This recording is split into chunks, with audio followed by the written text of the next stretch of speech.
Hey, what's up guys? I'm Brody. Welcome to another Clark's Adventure.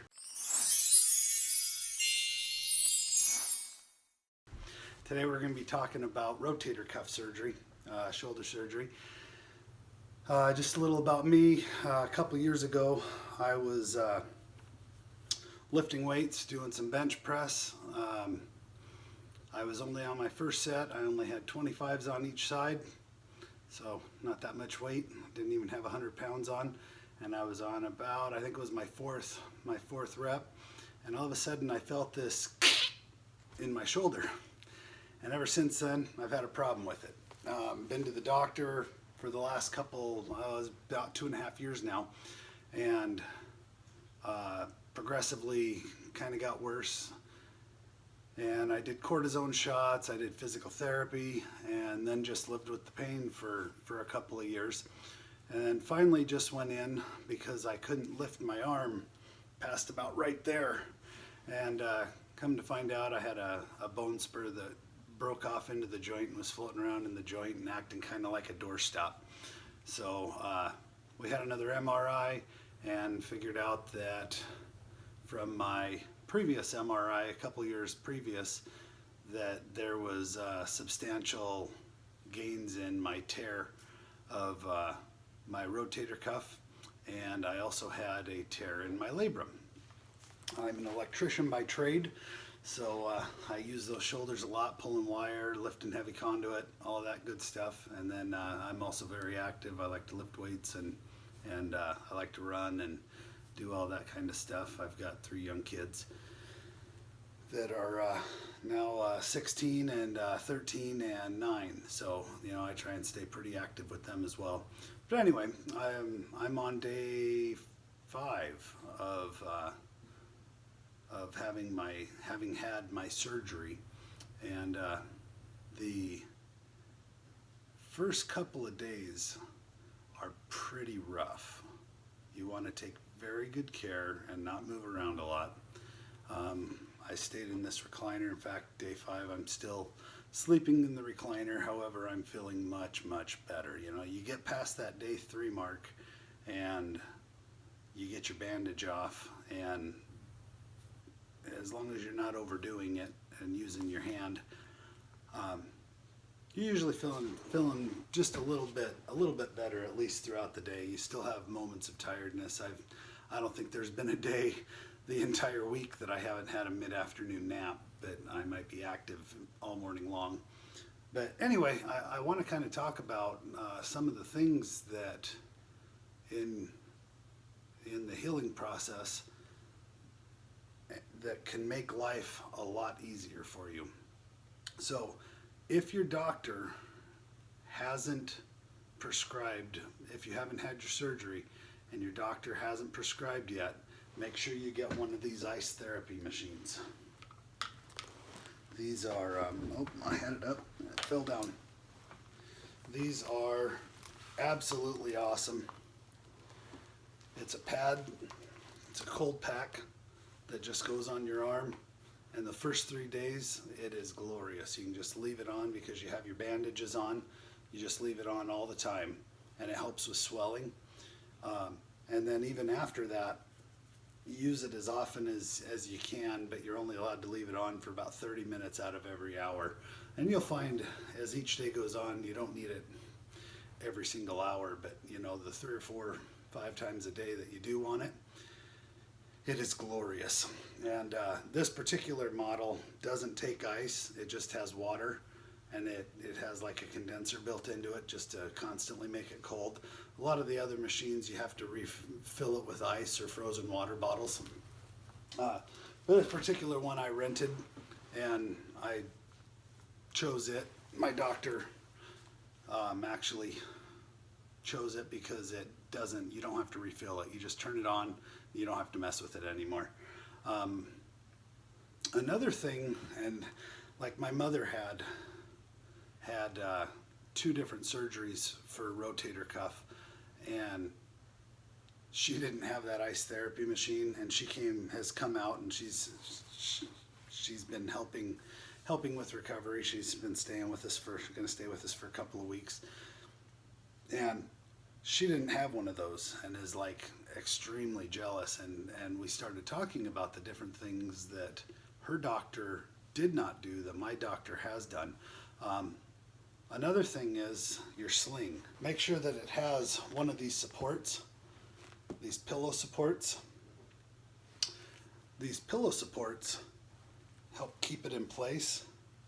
When my mom had hers, she just had this cheap sling. I don't know why they only gave her that, but she had to have hers completely cut open, her shoulder, and she tore clean through all three of her rotator cuff tendons, and all I had was a partial tear, so they were able to just take some mesh. I didn't have kind of a clean cut, so hopefully my healing process won't be as long as some other people. I know they can go up to a year's time before they start seeing real progress, and my doctor's kind of thinking that I'm going to be around now by the time I get full strength back, should be about 3 months, and be 4 weeks in the sling. So make sure that you have one of these pillow supports built into your sling. They just hold your arm a whole lot better, and they work really nice. Another thing is my recliner. So my recliner opens on the right side. As you can see, I have my right hand done up. However, my recliner underneath, when you pop it open, has a little bar that you can click so that it doesn't go shut. And that way you can lay back and it automatically opens, and you push it down and it doesn't shut on you. So I don't have to use my arm thing all the time to let myself in and out. I can get myself in and out. And the whole key to recovery is finding your independence. That's the whole key, is being able to do what you can do on your own and figuring out what you can do on your own. Such as I drink a bunch of water, so I always have a water bottle on me. This little thing, when I started out, it was absolutely impossible because it twists open. Your arm's not, your hand is not broke, so you do have use of your hand.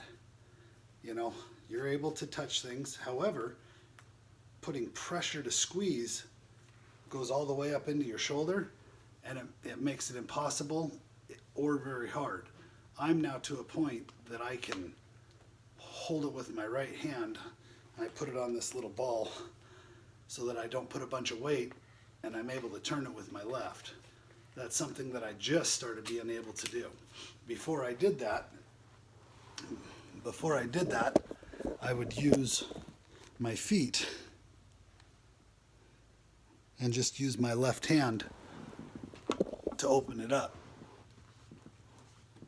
And it can sit on the floor.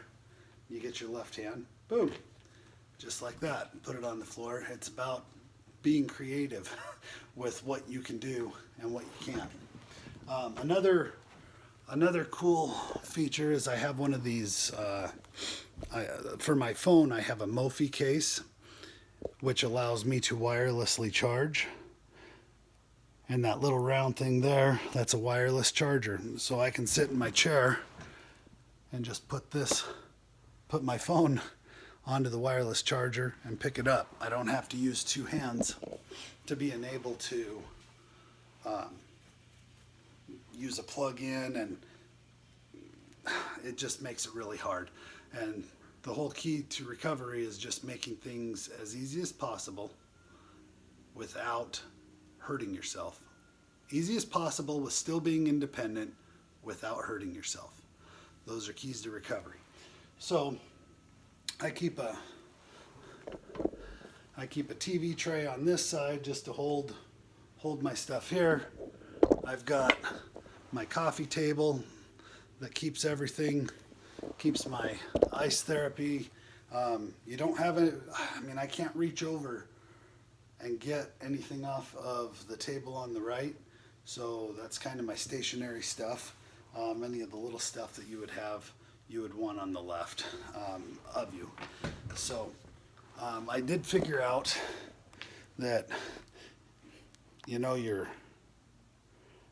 left hand is not, I don't know why I'm standing up. So your left hand, I'm right-handed. This is not my dominant hand. I don't know statistics, but I'll bet you that 80% of all people having rotator cuff surgery, it's on their dominant hand, because that's usually the hand that we reach for when we before we would fall, or that's the one that's hurt because that's where all the pressure gets put on. I don't have any statistics on that. I don't know whether that's true or not true. That's just a guess of what I would be guessing at, is that the majority of people that are having this surgery have it on their dominant hand. Let's see. Oh, in the side I keep my little bag of goodies. I've got most of my pills, and another thing with your pills is try and get pill cases that have the easy open. And this may not be available for all types for everyone, because other people might have little kids and it's just not accessible and they need that safety top. If that's the case, you have to have help to open up the pills. However, this one is the easy open. You've got your safety top on this side, and it's the easy open on this side, so I can hold it. And notice how I have my arm resting on my knee as I'm holding it, so I'm, I can use my wrist. I mean, I can use my hand, but you don't want to put any pressure on that shoulder. So that's the easy top open. Request those from your pharmacy when you're getting your pills, when you're getting your medications, and that'll be really helpful to you in your terms of independence, to being able to do it by yourself, so that you don't have to ask for help for every single thing that you're doing. I want to move on to into the bathroom here for a minute, because the bathroom is where, if you're going to have an injury, is what I have deemed to be the injury zone. Now, things in the bathroom. I have a very tall bathtub. I do have a handle. I put the handle in, we put this tub in when my kids were still little. And I put the handle in because they would grab a hold of the shower door, and they would break in the shower door. They'd grab onto the railing there and pull themselves in.